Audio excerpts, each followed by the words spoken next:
Okay, it is 6 o'clock and I will call to order the Plainfield Charter Township Board meeting for May 22nd, 2023.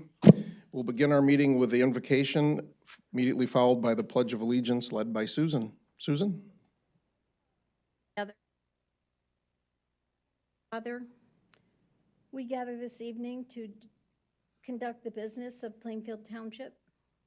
We ask your guidance as in our decision-making process, that we may serve our community well. We also ask that the celebration of Memorial Day on Thursday be recognized for the service of our soldiers for our country. Guide our thoughts and prayers as you light our path of service.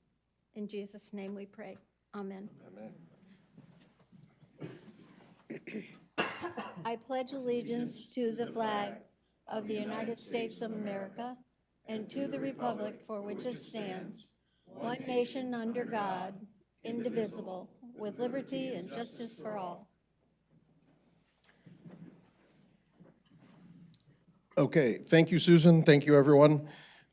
First item on our agenda is to conduct public comments. This would be your opportunity to speak if you have anything pertaining to township business. You get 3 minutes. If you'd like to do that, if you'll raise your hand, I'll acknowledge you. If you go to the podium, you'll have to state your name and address for the public record. And off we go. Anybody for public comment? Yes, sir.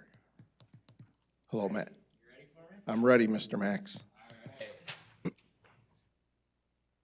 Max Grover, coming from 7040 Old Lantern Drive in Gaines Township. But I do own some commercial property in Plainfield Township. But here today with my broker hat on, if you will, commercial real estate brokerage, been doing it for about 10 years. Brokerage and development in Grand Rapids, and working with Bill on his property on the corner of West River Drive and Jupiter. And we've met with the planning department, we've met with the planning commission and public comment as well. I'm not expecting something to necessarily be resolved today, but just kind of making you guys aware of it as you go through your master planning process. Beautiful commercial corner, or what could be a beautiful commercial corner in development on West River Drive in Jupiter, 6130 West River Drive. And we've brought projects in the past, including a national daycare that wanted to be there. And it would be a new brand that was going to come into West Michigan. We're working on one in Georgetown Township and Gaines Township right now. They like the corner of West River Drive and Jupiter. And on this corner, there's so much ambiguity on what this can be, this corridor, as far as master plan, that the project never even went forward. We got response from Planning Commission, and it was still ambiguity, and no one's willing to spend the time, the money, the effort to get it across the finish line without knowing that maybe possibly it would be considered. Daycare is about it fits in almost any zone. I believe in Plainfield, you guys just updated that as well, that it would fit in any zoning now. Is that correct? Or any commercial zoning? Do you know that? Maybe you don't. I'm pretty sure you did. But anyways, any commercial zoning district, including office now, which it wasn't before because it's such a high need. And so anyways, working through this project, it's up against the river. We have the compensating cuts that we could fill and take it up out of the floodplains. There's 4 other corners. I know Redstone was in Planning Commission last week. I don't know if it made it to you guys yet or not for a project they wanted to do. There's rumblings that there's gonna be another project on the northwest corner. And so there's a lot of pent up demand for development in that section. And we're just asking for some sort of direction and guidance on what it could be. And then including, I guess, there's talk about the township buying properties in the floodplain and not wanting to develop it.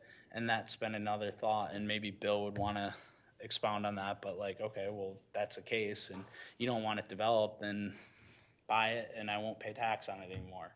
So that's all I got. Thank you for your time. And yeah, thank you. Okay, thank you. Anyone else? Okay, seeing no one else, I will close the floor for public comments and we will move on to the review of our consent agenda. Without any questions, comments, concerns from the board, I would seek a motion to approve the agenda, including the consent agenda and accounts payable. However, I have about 3 bookkeeping items here. We do not have number 7, public hearing, so we will omit that. We do not have anything under unfinished business, which was typed as number 9. So we'll renumber as appropriate. And also under new business, we were published as A, B, and B. We will be A, B, and C. Okay? So with that said, motion, please. I move to approve the agenda, including the consent agenda and the accounts payable. Thank you, Kathleen. Support, please. Second. Thank you, Jack. Roll call vote. Mr. Hagedorn. Yes. Mr. Pfaff. Yes. Mrs. Merrill. Yes. Ms. Beatty. Yes. Mr. Brinkman. Yes. Ms. Postma, yes. Mr. Coleman. Yes. Okay. To start things off tonight, we have a couple presentations. The first one is for the 2023 Michigan Titanium Triathlon. Must be one of the 2 Johns. One of the Johns, yep. John Mosey, 6226 Miramonte Drive in Rockford. Thanks again for having us. This will be our 11th year for Michigan Titanium, which is pretty outstanding. As you can see by the logo there, we do have a new presenting sponsor this year, Hex Armor, which is it was a local company purchased by a large international company, UVEX. So we're pretty excited to have them on board. We are once again the 2023 Ultra Distance National Championship for USA Triathlon, so it brings in quite a few people from out of state. I'm gonna go ahead and skip to the next one. We've grown quite a bit since we first started talking to you guys. Initially, we had 2 races. Now we're up to 12, and we should have probably 15 next year. But Michigan Titanium is still one of our key pieces of our portfolio. John and I are both level 1 certified race directors. As I said, we'll be the national championship again. We do have a new official charity partner this year, which is My Team Triumph. If you're not familiar, they're an amazing organization that gets kids who otherwise would not be able to race to compete. Basically, we pull them in a boat, we pull them behind us on the bike, and then we push them on the run. And if you've never seen those kids cross the finish line, it's pretty special. We do work closely with other charity groups to help fundraise. Team World Vision is another big one. And we did add a sprint distance, which is a little bit shorter than what we've had there in the past, just to help make the event more accessible and to try to grow it. Our demographics, most of our athletes are going to be from Michigan. Most of probably within an hour, hour and a half of Detroit. It's kind of every marketing person's dream income. Dream demographic, it's $126,000 average income. They have 4 years degrees, they have master's degrees. So that works really well with our sponsors and helps get the community and things involved. Road closures, the same as previous years. It'll be on our course map selection, and then also here, as you can see, it's just gonna be the 1 lane of Northland Drive, and then also Grand River and Cannonsburg Road as specified in the road closure request. And then this will just kind of show you the distances these people actually cover. The full iron, what USAT calls the Ultra, is actually 140.6 miles. So those are the people that start at 7 a.m. and go till midnight. It's a pretty long day. And then we do a half iron, which is about half of that, an Olympic, which again is about half, and then the sprint. So the main race area takes place right at Versluis Park. We work really closely with Bill and his team. Once again, we want to give special nod to the grounds crew. They do an amazing job of preparing the venue for us. I mean, it's swept. It's amazing. It's spectacular when we get it. And as you can see, the athletes will just run out and bike out and swim in. We do work with the Lake Association at Versluis. We have a special dedicated swim person now that we've hired for all of our events, and she works closely with them. So they're aware of the event, they are supporting the event, and they bring their boats out and have a good time. Ends up being about a 1.2 mile swim for the longest people. Or 2.4 actually. They do 2 laps. Bike course, same as last year. It's a pretty simple out and back. Just heads out east and you gotta go out for about 28 miles and come back. And then the run, that's the closed section on Grand River. They'll do 4 laps for the longer distance and then fewer laps for the shorters. And that's it, pretty simple. You guys have any questions or? So John, my wife and I have been with World Vision for over 10 years. Oh, wonderful. Sponsoring children. So I know that's a great organization. It In is. fact, we sent a communication to one of our children tonight, in fact. Good. So I'm really glad to see that you're partnering with them. Yeah, we've actually got a call with the organization out of Chicago tomorrow with the team great. that's coming up. They bring 20 to 30 people normally. Great organization. Yep, wonderful. Anyone else have anything for John? Jack? Glad you're part of our community. It's fabulous. Thank you. Yeah, I just want to echo my appreciation for your presence in the community. It leads a lot extra in the community to have a group like you there. We appreciate it. We couldn't do it if you guys didn't let us, so Well, thank you. Well, thank you, John. Thank you very much for coming back, and you're 12, right? Yeah. Wow. Yeah, we'll be back next year. Okay, sounds good. Thank you. Question? Oh, Did you did get the barracuda and the sharks out of Versus Lake out there, right? Bill goes and does that for me. Okay. Susan has something, just, I just wanted to say that you've motivated several of our employees who have been training like crazy. So thank you Good. very much for coming. Yeah, we get Steve out at most of our events. And Kyle? No.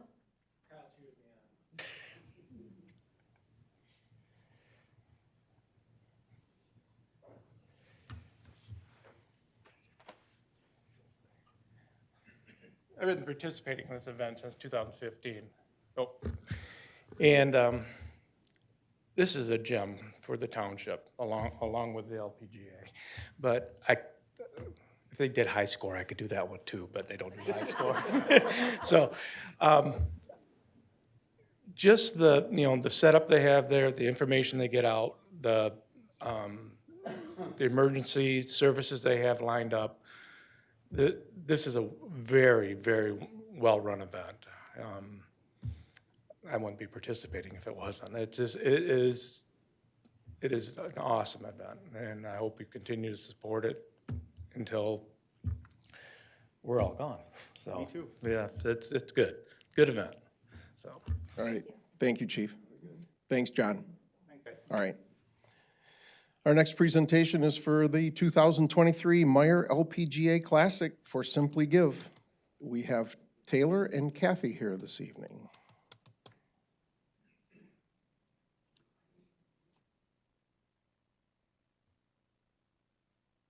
I'm going to start by saying we're back, and thank you for that. This is our 9th year, and I'll start by telling you what you in this township have enabled us to do is to raise over $8.5 million for families in need and hunger and Simply Give. So we're back at it this year. Our goal is to get at least 1.2 million, and we have a heck of a start. So I think maybe some of you heard Taylor say our ticket sales are exceeding last year. Our volunteers, we've already exceeded what we had last year. So the community is really embracing us, and it couldn't feel any better, right, Taylor? That's right. Okay, so what we want to do is just tell you a little bit about this year. And it starts with a pretty heavy schedule for the week again. We will start out on Monday. Oops, go back. Yeah, Monday, June 12th with a diversity pro-am, which will include our local vendors and suppliers and partners in the community out at Plainfield Country Club. It'll be followed by a luncheon that day. And a Meyer Celebrity Pro-Am out at Egypt Valley. So we have 2 Pro-Ams that day, as well as qualifying in the afternoon at Blythefield on Monday. On Tuesday, we go to an all-day professional practice for all of the LPGA players out at Blythefield. At 10:30 on Tuesday, we will have another Pro-Am at Egypt Valley. And then at 6:30 that night, we will have our Champions Party, which takes place out at Meyer Gardens this year. So that's the big event for all of our sponsors and Meyer team members. On Wednesday, we have our 4th Pro-Am, and that's the official Pro-Am tournament out at Plainfield Country Club with the LPGA players. On Thursday, we open with the first round of play. At that time, Discoveryland will open, our Grand Taste concessions areas will open, and our family care area will open, in addition to Discoveryland. We will be live on Golf Channel 3 to 6 p.m. every day of the tournament. Sunday's a little different schedule. I'll touch on that in a minute. Friday, we go to second round of play. Again, everything is open. Only on this day, we add J Brewers again this year, which will be open Friday, Saturday, and Sunday, and we're going to show you a little bit of an addition to that in just a minute. Saturday, third round of play, but we start that day with the 5K run at Rockford High School, the run and walk that we do for families, followed by a breakfast with Kellogg's. There is also yoga following that. We're adding that this year at Rockford High School. And then at noon that day, we have our junior clinic over at Boulder Creek. 3 to 6 p.m. Golf Channel again, and everything is open that day. Probably be a very big day. Sunday, Father's Day, last day of the tournament. Our last round will start in the mornings around 7, tee times TBD, but everything's open. Kimberly-Clark Family Care Area, Discoveryland, Grand Taste Concessions, and J Brewers. And we will close out about 4 p.m., but that day we'll broadcast live on Golf Channel for 2 hours and then move to CBS for the last 2 hours. So CBS will close us out. And then our championship ceremony will begin on the 18th green, we hope at 4 o'clock, weather like this, right? Hate to say that word. This is just a view. Is it up there all the way? Yep, a view of the course. Really, course is set up the same as previous years, a little bit of an exception. If you look at the very top, we've got an addition to J Brewers, which will show you Discoveryland's a little bigger.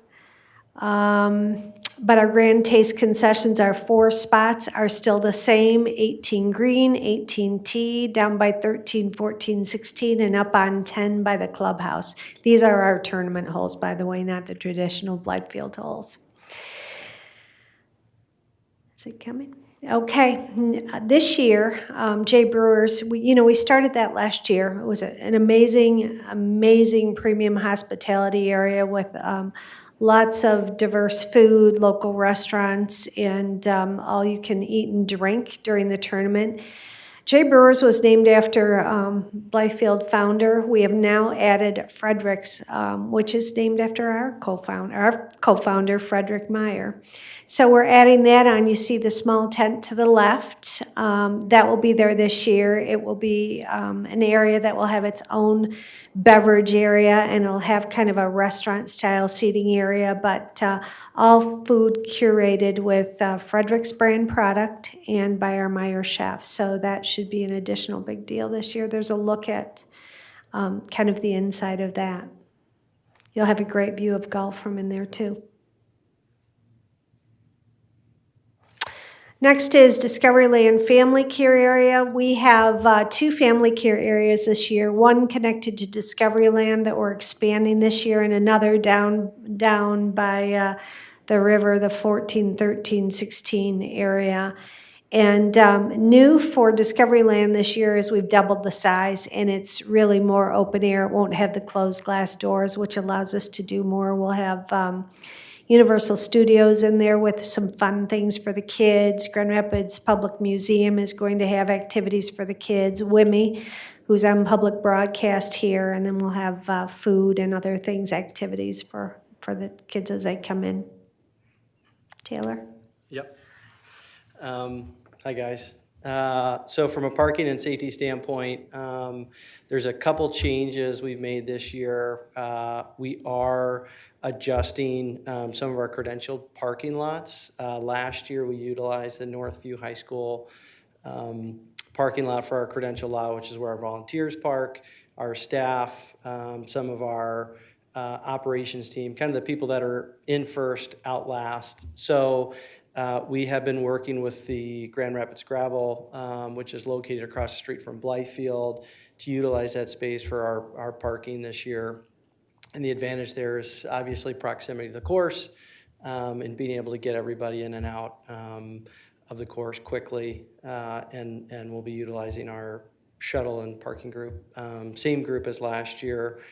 We are working with Kent County Sheriff's Department as well, who will be monitoring traffic flows near the quarry and Blythefield.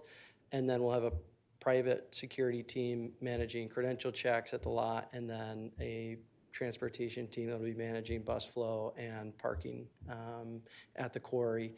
Our main parking lot for general spectators will still be at Rockford High School, and we'll still have the shuttles running, and it is free parking. And we've done that to try and promote people to park at Rockford High School and take the shuttles to cut down on congestion in the neighborhood across the street.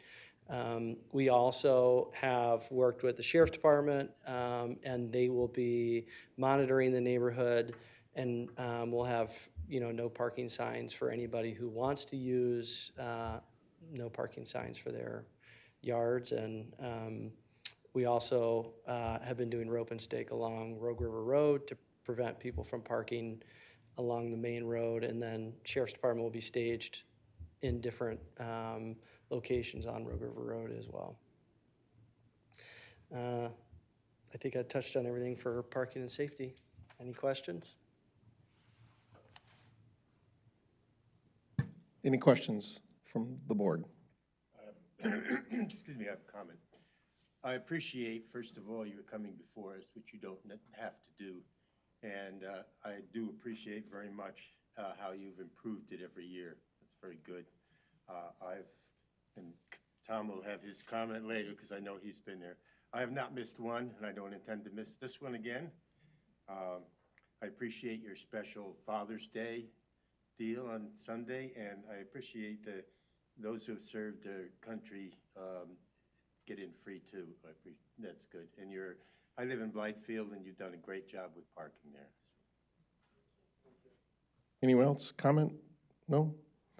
Okay, I'll do my chief impersonation here. We're very blessed. We had the triathlon folks, and Chief was a witness to how well that's run. And I'll just tell you all, from my perspective, this is just another first-class situation. If you haven't been there, or if you haven't volunteered before, I would really encourage you to do that.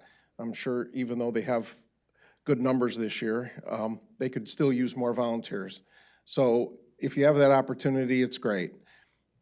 Also, from a different perspective, if you have children, there's plenty of opportunities for them to have fun there and do different things. A Father's Day activity, that's where my kids will find me on Father's Day. They know that, and if they want to see me, that's where I'll be. So it's a lot of fun. It's super well run, and it is not an expensive venture if you're thinking about going there. The tickets are not expensive, and the food isn't either. So go have fun.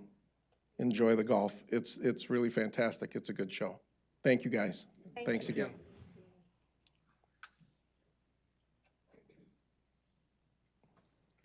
All right, so in our renumbering system, we'll move into the new business, which is number 8, and we will consider an ordinance to amend section 3.02, animals of the zoning ordinance. Cameron, you want to? Sorry, caught me off guard. I hand it right over to Bill, so. Oh, okay. Bill, you want to talk about this one? Yeah, and is this working? Okay. We talk about this final step of being able to open the door for Kent County Sheriff's Office to do animal control in the township. As I said in the memo, we've done the changes to, we rescinded the animal ordinance that we had, and we are just simply relocating the provisions that were in that ordinance to other sections. We've done the 2 changes in the Code of Ordinances. So this is the final step. That is to take what was our existing regulations for limitation of 3 dogs, 4 cats, and putting it into the general provisions in the zoning ordinance at the direction of our township attorney. also all for the effort so that again, the sheriff's office will do animal control in the township. So I know you're already familiar with this process, or this particular regulation. It was presented to the planning commission recently, because it's membered to the zoning ordinance that goes through PC&U, and they unanimously recommended approval of this. So the changes that we are proposing are shown in red on one of the handouts I gave you. We added, just again, the dogs and cats section right out of the old ordinance. We are adding prohibited animals, which would be large carnivores, et cetera. That was again at the advice of our township attorney and things that they've seen or done in recent ordinance changes for other municipalities they work with. So that's pretty much it, pretty straightforward. So you're being asked to adopt the ordinance to amend to make this final change to the zoning ordinance. Okay, thank you, Bill. At this time, I would open the floor for any public comment about this specific issue. If anybody has any, please raise your hand. Not seeing anyone, I'll close the floor for public comment. We'll move on to board discussion if there's any. Frank? Okay, Jack? I'm good. Susan? All set, thank you. All right, thank you. Kathleen? All set. Kathy? Fine. And Bill? I'm set. We've seen this enough times that we're pretty well versed in it, so. Okay, I'd seek a motion at this time. I move to approve the ordinance to amend for section 3.02, animals for the zoning ordinance. Thank you, Frank. Support? I'll support that. I think I heard Susan, so. Hey, Ms. Beatty, Yes. Mr. Brinkman, Yes. Mr. Pfaff, Yes. Mr. Hagedorn, Yes. Mrs. Merrill, Yes, Ms. Postma, yes, Mr. Coleman. Yes.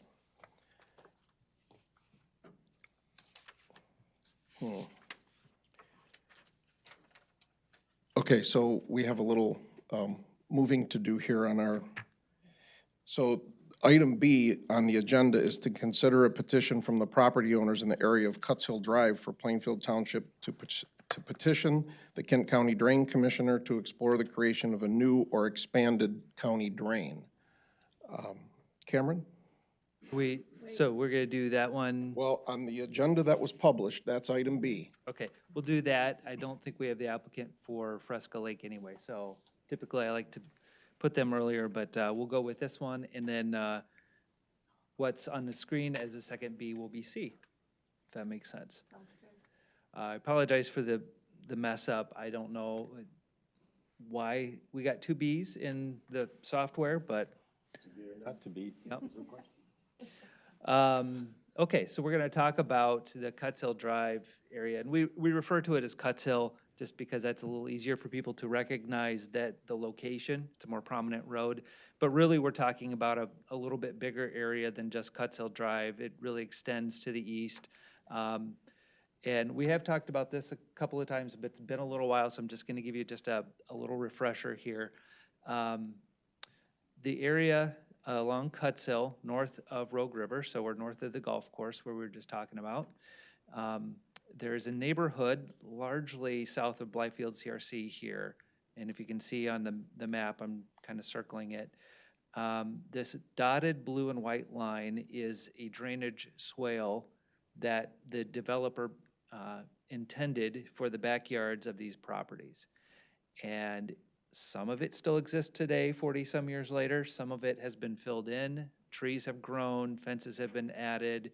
When fences go in, they collect material that basically creates a barrier for water. And so over the years, and I'm not gonna use the word neglect, because I think a lot of property owners didn't even quite understand the design of this swale. But over the years, as property owners have made changes intentionally or unintentionally to their property, this drainage swale has failed to perform as it was designed. And so now you get backyards that have sitting water after larger rain events or storm events. And then that actually causes some problems upstream as well. And upstream on this map is north, and it actually kind of turns a 90-degree angle here into a swale that's an east-west swale here, and then connects to the ditch that's along Cuts Hill. So it kind of backs up the problem here, and that problem was compounded when we added our trail along Cuts Hill, and we designed culverts that were in line with what had been existing, but that's actually compounded the problem because now we've got more places where the water is stopped up. We didn't make it better, but we also, we made it a little bit worse, but not because we added something that wasn't there. We just duplicated what was there before. So all told, we've got a number of issues here. And so we have worked with the property owners, Blythefield CRC in particular, who is with us tonight, and then all these residents as well. We've had, I think, 3 neighborhood meetings now where we've gotten together to talk about it, 2 or 3, I think it was 3. And one of them actually Blythefield CRC hosted and talked to a number of the residents without the township present, just to be able to talk property owner to property owner, and tried to work through solutions. There's a big concern about cost. What is the solution going to cost? And here's where our problem comes. We have really no authority over this as a township as it's designed, other than to take a couple of different actions. We could, as it stands, there's not much we could do, but we could do a proactive look at asking the Drain Commission to step in, which currently the County Drain Commissioner has no authority over this drain. It's a private water easement that doesn't include the Drain Commissioner. The other action, we could do some sort of special assessment ourselves, but that doesn't make a lot of practical sense in this case. I think we need if we're gonna look at that, we should look at pulling in the County Drain Commissioner to do it appropriately. And so in meeting with the residents, there's some back and forth over how best to handle this, and that led to what you approved last summer, the study that we're looking at from Prine de Nieuwhof. Prine de Nieuwhof, Kevin Gritter's put this together for us, and this was really done to help the township and the residents understand what potential costs might come from petitioning the County Drain Commissioner. Now, the County Drain Commissioner doesn't have to follow anything that Prine de Nieuwhof has put together here, but given our experience, we anticipate that the Drain Commissioner will probably engage a firm like Prine de Nieuwhof or possibly Prine de Nieuwhof to do this type of study and come up with solutions. So this is a fairly reliable estimate of what the costs would be if the Drain Commissioner were to choose some of these options. And so Prine de Nieuwhof studied this and looked at a couple of options that are going to run, in cost estimates from 100 to 200 to 300, possibly even 400,000, depending on what route you go and how far you take this drain. There were some other options that could divert a little bit of the water that were explored. They wouldn't necessarily be full and complete solutions, though. So when you look at like this first one for 13,000, that's not a full complete solution that solves all the problem. That's just a little bit of the problem. So this helped give residents some understanding of what the cost might be. There's still some, within the last meeting with the residents, there was still some division over how best to handle that, and some of it was not even necessarily cost. It was more, there's a strong feeling that the problem is not of their making, and while I don't disagree that it isn't of some of the residents making, it's certainly of some of their neighbors making. And so that's where the problem lies. You've got backyards that some people have filled them in, some people have not. And so some people have caused a problem, others maybe not. Everyone has probably to some degree, though, over time, contributed to the decline of the functionality of that swale. And so then by looking at what the Drain Commissioner might do, there's a number of, and this would be outside of our purview. We would hand this off to the Drain Commissioner and say, do what you do.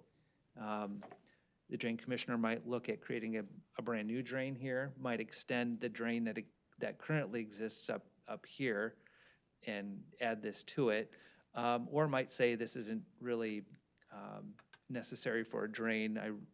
We really think as it stands today is sufficient. Those are kind of the options on the table.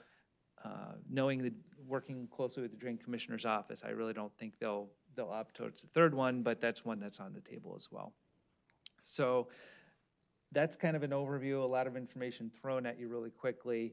I do have the applicant or the petitioner here as well that is interested to have the township bring this to the Drain Commission to look at a bigger solution, grander solution for this problem. I kind of flew through that quickly. Are there questions you have on process or where we're at today? Just a simple question. Why would we not go to the Drain Commission? That's a very good question. Why wouldn't we is an issue of cost. So there are some residents that feel they can address it themselves. The problem is that's been available to them for the better part of a year and a half to 2 years now, and it just hasn't happened. And to really have residents take this upon themselves, you would have to have uniformity, and I just don't see that happening where you're gonna get everyone participating uniformly and removing whatever is blocking it. And it starts with removing fences, but it also includes sheds that have been put in that area, landscaping, berming, things that over the last 40 years, people have improved their backyards to the point where undoing all that has been done would be a pretty monumental task in some cases. So the likelihood of all of that happening is pretty low, but that would be the low cost to almost no cost option for some of these residents. So that's the alternative. The other side of that too is, okay, well, you've done it and you've got water in your backyard, that's a consequence. You could leave it at that. From our perspective, we're trying to satisfy the desires of the property owners. There are some property owners that are impacted far more greatly than others. For some, it's just water in the backyard. For others, it's water that is starting to encroach upon buildings or other structures that might cause problems down the road. So looking at that, I think it makes more sense to petition the Drain Commissioner. Do we know how many property owners are affected? I just tried to do a quick count. Looks to me like about 25. Okay, and that's just Sierra Estates, basically. 25 most directly, and it really depends too. If you start talking about a drain district, it's gonna be a lot bigger than that, because those are the ones that have the swale in their backyard. But then once you start looking at a drain district, now you're gonna look at the entire watershed. You're gonna look at all the properties that are included, and so that could be a smaller drain district that's, maybe, 60 to 80 properties, or the Drain Commissioner could say, look, really, this is all interconnected with what's to the north or even what's to the south, and it becomes a bigger drain district. So that impacts how it's assessed and spread too. So the 194,000 though is just confined to Sierra Estates? The work would be, that doesn't mean the cost would be. Right, okay.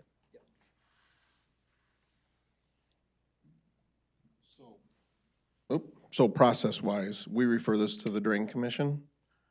Talk to me what happens. He's gonna come in and do his thing and make his, but then are these folks just, So there'll be there's their bill? a little bit, yes, and that's kind of this, from our perspective, once you send it to the Drain Commissioner, the township has sent it on and it's in their hands. The Drain Commissioner will receive this and there will be public hearings. There will be what's called a Board of Determination. That's a 3-person public meeting where 3 people who are not the Drain Commissioner but are property owners in Kent County, not in this community, sit as an independent body to listen to the argument put forward by the Drain Commissioner on the necessity of a drain. So there is a public process, that's a public meeting, all these folks would be noticed for that and give opportunity to talk about the necessity of a drain. So there are many more steps that would have to go through and chances for property owners to voice their opinion to the Drain Commissioner. But once it's past that point, there's no dictating on behalf of the township, say, Drain Commissioner, we give this to you, but at a price cap of X. So that doesn't work. Cameron? Don't forget to turn your mic. in the last paragraph of the letters that many people signed from the church, it talks about the church being willing to grant drainage and regional ponding easements. What is a regional ponding easement? I think this might be a good time to introduce some of the folks in our audience. You might know Bob Vandermeer. Yes. So, Bob, would you be willing to come forward and talk a little bit about that issue from behalf of Blythefield CRC? In the letter, it refers to some technical things that are, I'm guessing you wrote the letter. Would you like to speak to that a little bit? Bodie, you want to talk to it too? Bob, I appreciate your engineering background, but if it's a pond, you don't have to teach me engineering. Are you talking about creating a pond or something like what's along Jupiter here? The Yes. overflow? Yes, it would Okay. be a stormwater management pond Uh-huh. to restrict the flows to the capacity of the downstream storm sewer systems.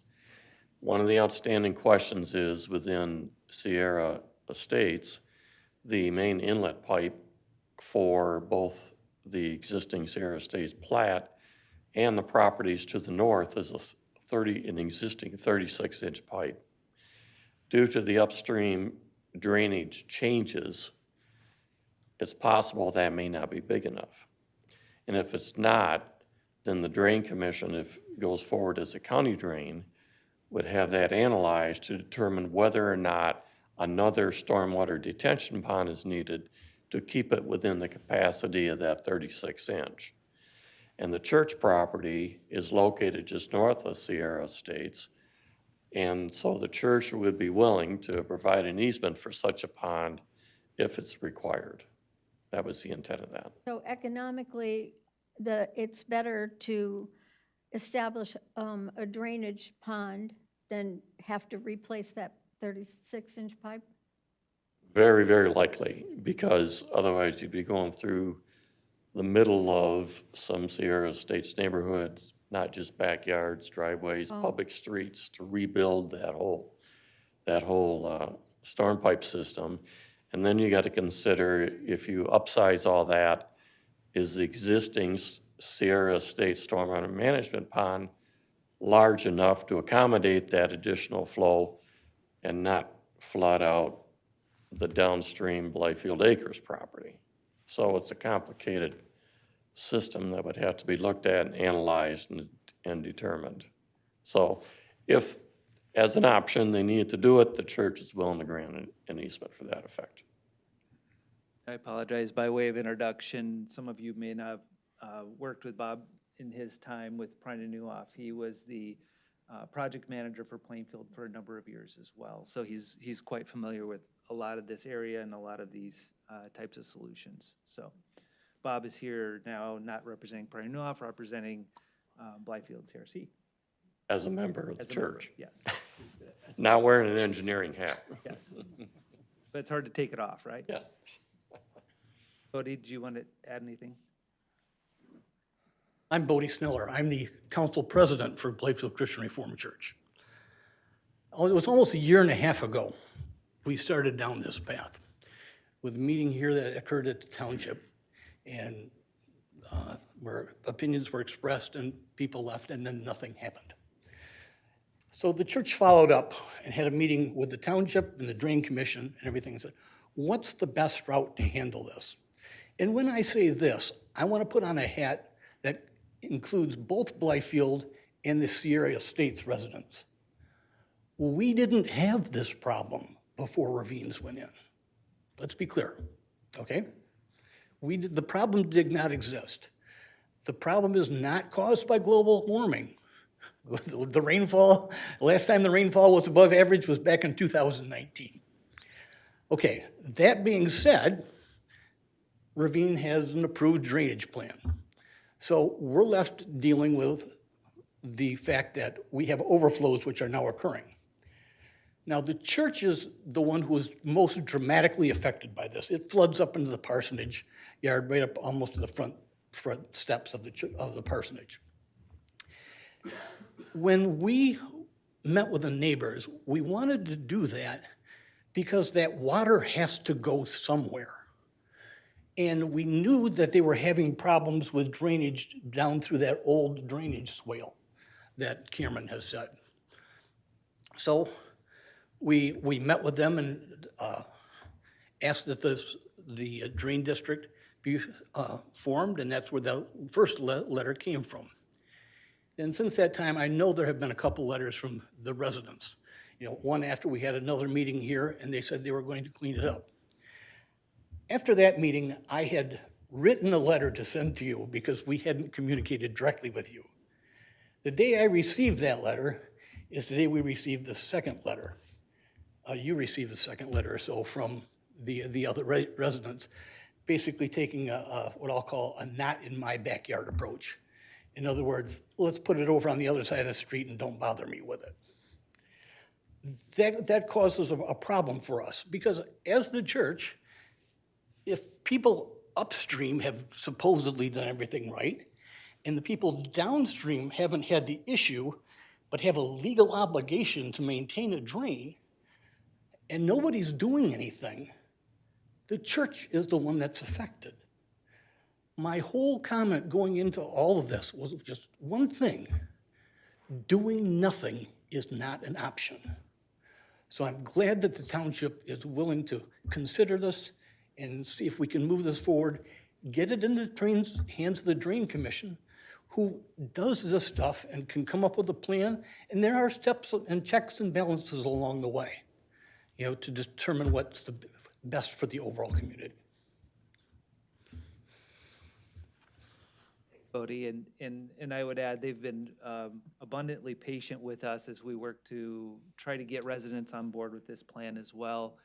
It was clear we weren't going to get a groundswell pushing for this, but we think this is the right solution. Rick Saleh and I have worked with a lot of these residents, and we think this is the one that's ultimately going to bring this issue to an end, and to an end in a way that is justified for all the property owners involved. And he's also correct, there's a lot more flow because you have a lot more impervious surface, right? You've got a lot more homes to the north, the water flows to the south. The reality that I think a lot of these homeowners didn't realize whenever they purchased their home is legally that's where the water's supposed to go. And it is higher today than it was 40 years ago because there's more impervious surface and the water's got to run off somewhere. But they didn't anticipate that when they reacted to the flow that they had at that point, not anticipating legally what they had to accept, which is a higher amount of flow. And so the Drain Commissioner has looked at the Ravines project. They insist that it meets what the Drain Commissioner has set up as a standard, and they're sticking by that. So that again will likely be reviewed as a part of this, because it's all really interconnected. It might end up being separate drain districts, but it's really the same flow of water from upper ground, higher ground to lower ground. Yes. Can you give us an estimate of how long this project might take? I don't know how long, what's the procedure for us to notify the Drain Commissioner and then? We will, if the board says, okay, we approve this petition of the Drain Commissioner, then it's out of the township's hands into the Drain Commissioner's hands. From there, the process, I would anticipate the legal process and then the design process would be the remainder of this year, at the earliest looking at something for construction next year. And that's based on the fact that Drain Commissioner's got to hold public hearings. Obviously, those have to be noticed with a certain period of time. Should all this move forward, then they have to engage with an engineering firm to design the solution, whatever it may be, bid it out. You know the drill, right? We've been through this a million times. So I don't see all that happening in a time frame that would be a 2023 construction. I think we'd be looking at a 2024 construction at the earliest.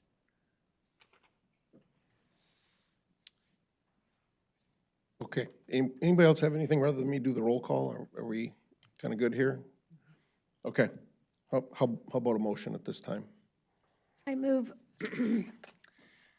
I move that the board petition the County Drain Commissioner to consider establishment of an expansion of a county drain in their Cuts Hill Sierra Estates as presented. Support. Thank you, Susan. Support from Frank. Roll call vote, please. Hey, Mrs. Merrill? Yes. Ms. Beatty? Yes. Mr. Brinkman? Yes. Mr. Pfaff? Yes. Mr. Hagedorn? Yes. Ms. Postma, yes. Mr. Coleman? Yes. Okay. Item C of our new business is to consider a well exception appeal for 8170 Fresca Lake Drive. Is this you? This will be Okay. me, so we have seen a number of these appeals. This one's a little different than the ones that you've seen in the past. So just to review the process a little bit, just looking for the map so you guys could picture where this property is. There we go. So this is Fresca Lake, this is 10 Mile, Pine Island is over here. So this is over here. So typically, these homeowners will put together the document, send it to Rick. Rick will send it out to Eagle staff and the Kent County Health Department. And based on whatever they conclude, they'll send it back to Rick, and either Rick can approve it right there or deny it. And then if it's denied, they have the right to appeal to the board. And you've seen, I don't know, half dozen or so of those, maybe a dozen now at this point. This one's a little different. They were approved for the exception. They can keep their private well, but they've asked the board to forego PFAS testing. Rick and I don't think that's a good idea because, one, it sets a separate standard for one applicant versus others. I don't think that that's a great idea because I don't know what your legal justification is for that. And two, you know, the whole point of the testing is to ensure that the water remains PFAS-free. And I do anticipate that the way our ordinance is written, should we come to a point in time where we've tested a couple of years, 3-4 years maybe, and non-detect, maybe we can space them out. As we learn more about how the PFAS is moving in some of these areas, we can say, okay, it doesn't need to be annual. It could be every other year or every 3 years, or, you know, who knows? We'll, as time goes on, we may be able to spread that out and reduce the cost of the testing, because it's not, there's no intent of the township to put an undue burden on homeowners, but it does need to be protective. So we need to find that balance. At this point, we're starting with annual. If annual should show to be more than necessary, then maybe we can back off that, or back off it for certain properties, but other properties that are in a higher intensity of PFAS, maybe it needs to stay annual. We can look at that down the road. So with all of that, our recommendation would be to deny the request to forego PFAS testing. I am the homeowner. I'd like to speak when there's time. So that's my statement. Okay. I was just going to open the floor for public comment. You're the owner, but go ahead. You should state your name and address for the record publicly. Okay. I'm Michael Federigo. Address is 8170 Fresca Lake Drive. So I think the representation there was a little bit misleading, because my request is different because I'm not interested in using my well water for potable reasons. I think some of the other requests you've processed, people wanted to be able to continue to drink the water. And so logic would say, if you're concerned about PFAS and people want to keep drinking the water, you should probably periodically test it to see if it has PFAS in it. That is not my circumstance. I have a geothermal furnace that provides heating and cooling for my home. And when it runs, it uses 9 gallons of water per minute. And right now that water is from my well. It pulls it from the ground, goes through a heat exchanger, goes back to the ground. I'm fine with getting the city water for all potable reasons in my house. So every place in my house where somebody could touch water would be city water. I simply want to be able to take water from the well, run it through my furnace, and then put it back in the ground where it came from with no human contact to that water at all. And just a little bit ironically, my next door neighbor, my property happens to be the edge of the PFAS zone. So my next door neighbor, right here, can drink his well water with no testing because he's not in the zone. My well's about 200 feet away from his well at the same depth, and I'm getting switched to city water, which is okay. I'm not complaining about that. But if his well at the same depth as mine, 200 feet away, can be used for drinking water with no testing, it's quite illogical for my well to not be able to use to run a furnace when nobody's going to touch the water. So I'm simply asking to not have to test water in my well when my next door neighbor is drinking the water and not testing his. If you want to require testing, I think fine, but then I don't think that burden should be on me. I'm fine with the township sending anybody out to test the water anytime they want. I just don't want to have to pay for it. And I think there's several other possible remedies. Quite honestly, if you move the line over 60 feet from the property line, my well would also be excluded from the zone, and I could just keep drinking water from my well, quite frankly. And I'm not really necessarily asking for that, but it is a potential remedy. So all I'm asking for is, don't make me pay for testing of a well that's not being used for potable water. Okay, thank you. Anyone else want to make a comment on this? Nope. Okay, I'll close the floor for that, and we'll move on to board discussion. Bill, do you have anything? It's gonna be difficult to go against this man on this thing, because if he's very close to the line there, and he was not drinking it, I can understand it. We talked about this geothermal before, I can recollect back there, so.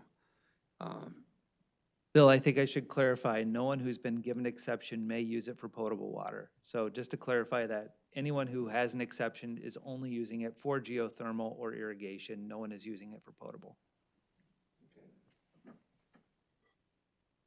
Okay, Kathy? What's the cost of that annual testing, do you know? Right now, I believe it's roughly around $200 a test. So it's not a cheap test. It's gotten better.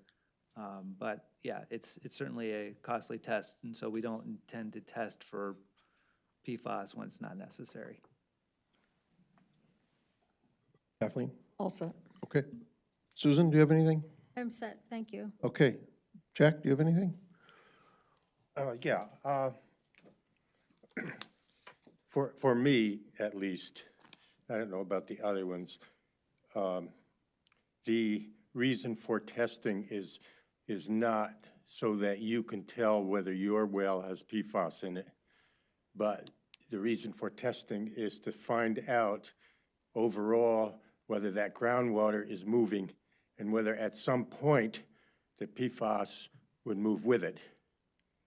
And if that's the case, you were talking about your neighbor.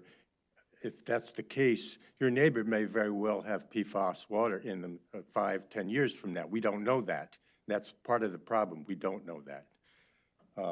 So in my mind, the only way that we can tell is if that PFAS is moving is to have people's water tested.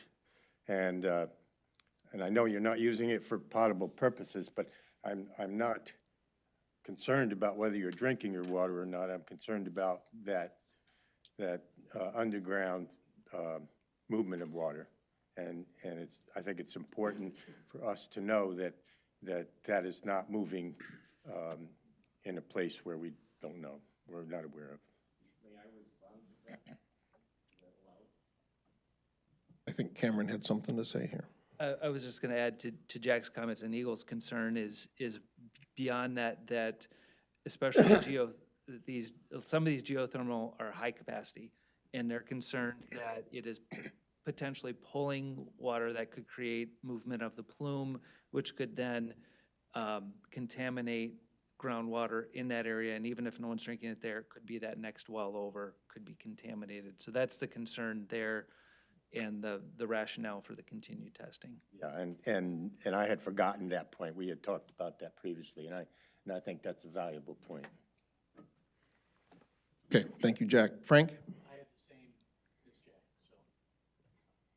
I had the same as Jack, so. Okay, thank you. No, we're all set. This is board discussion, so you had your time, so. Yeah, I agree.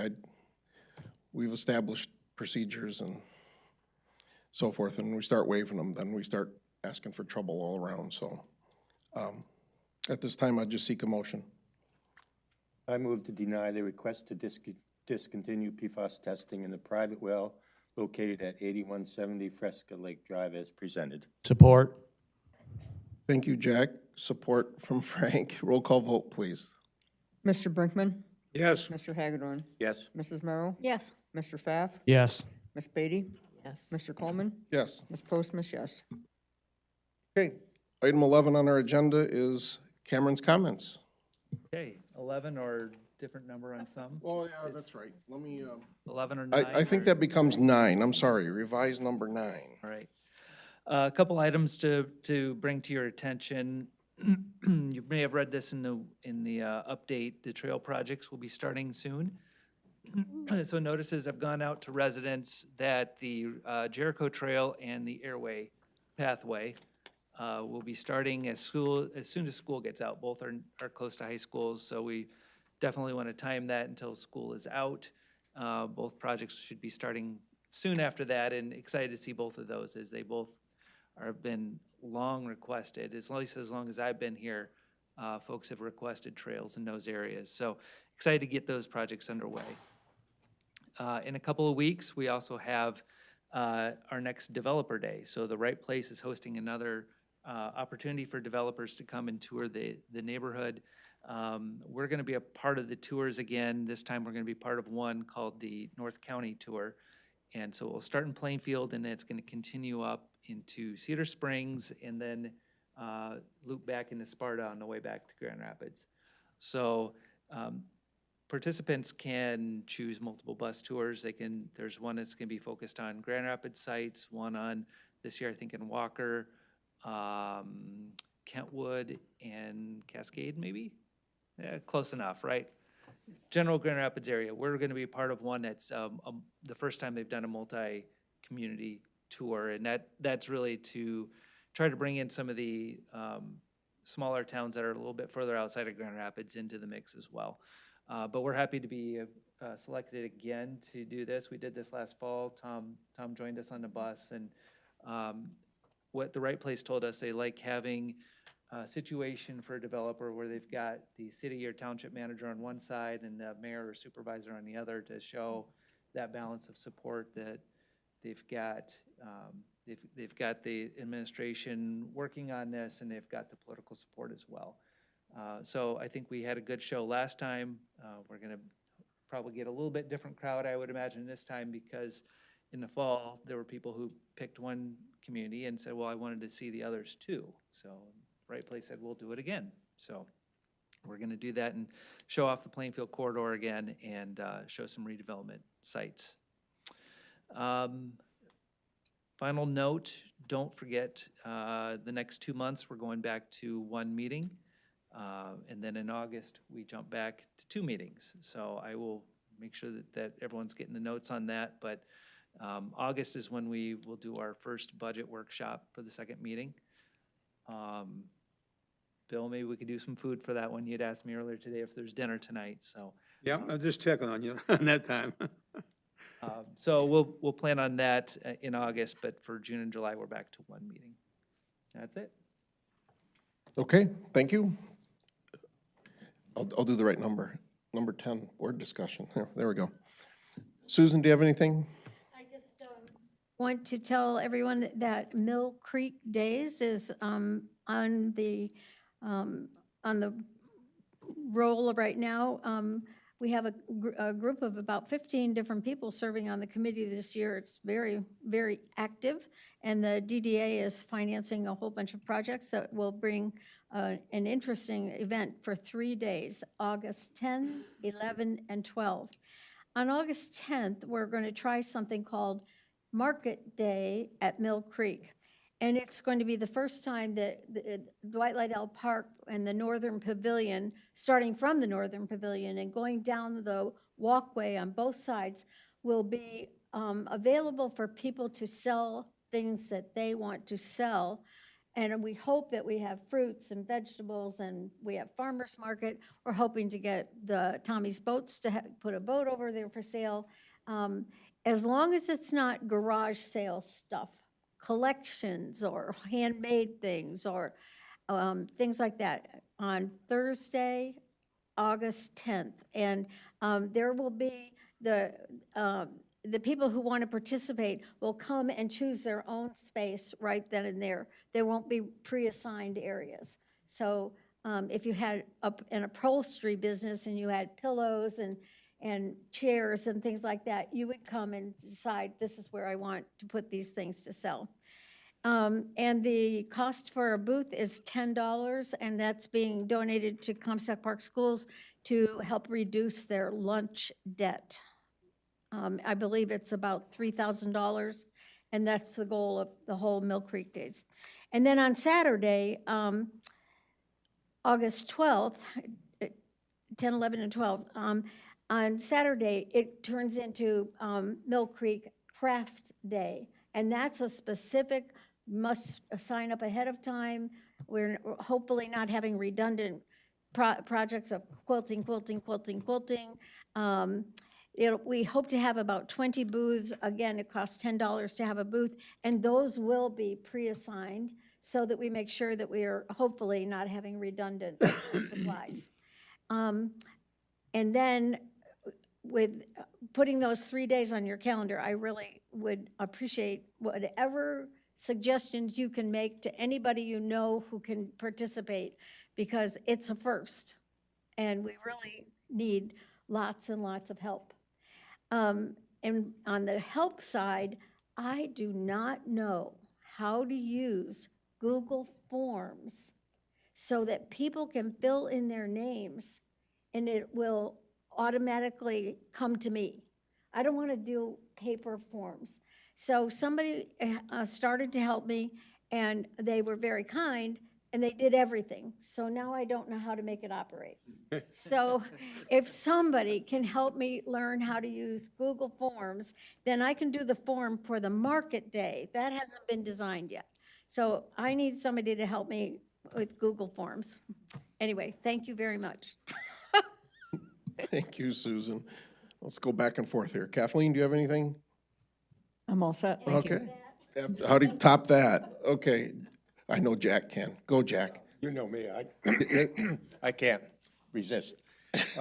This may be in connection with your Mill Creek days. Good. I was downtown at the Calder Plaza last night, and they had 20 food trucks down there.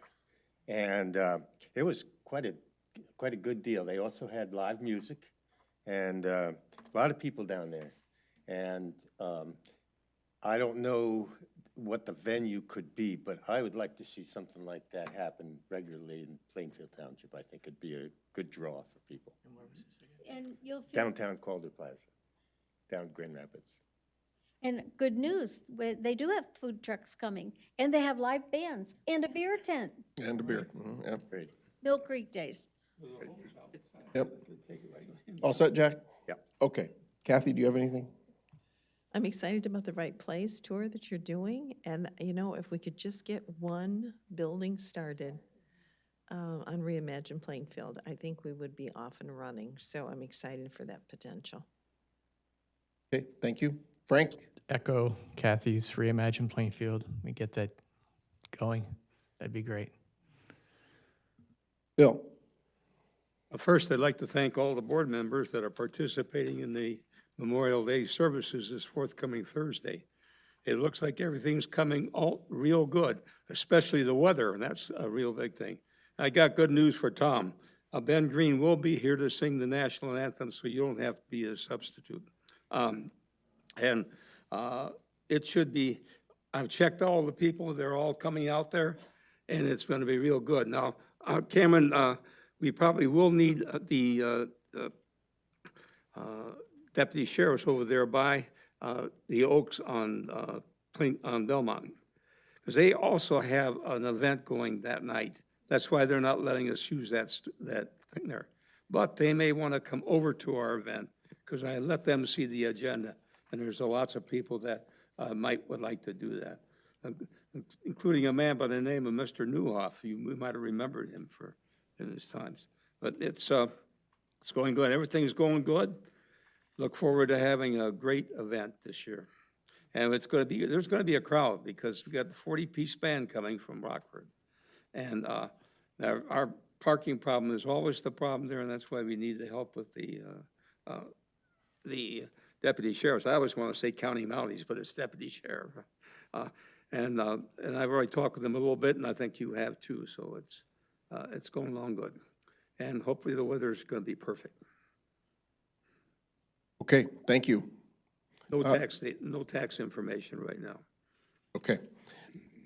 I'll just echo a little bit of what Susan said. I know the Comstock Park DDA is spending a lot of time, effort, and funds to make the Mill Creek Days successful this year. Last year, had a little weather issue, and yeah, a little bit, and it got a little soggy there. But this year, they're going big and bold, I guess is the two words I would use. So I'd encourage everybody that can to make it there for that. That sounds like it's going to be a pretty nice event. So, all right, with that, we're adjourned.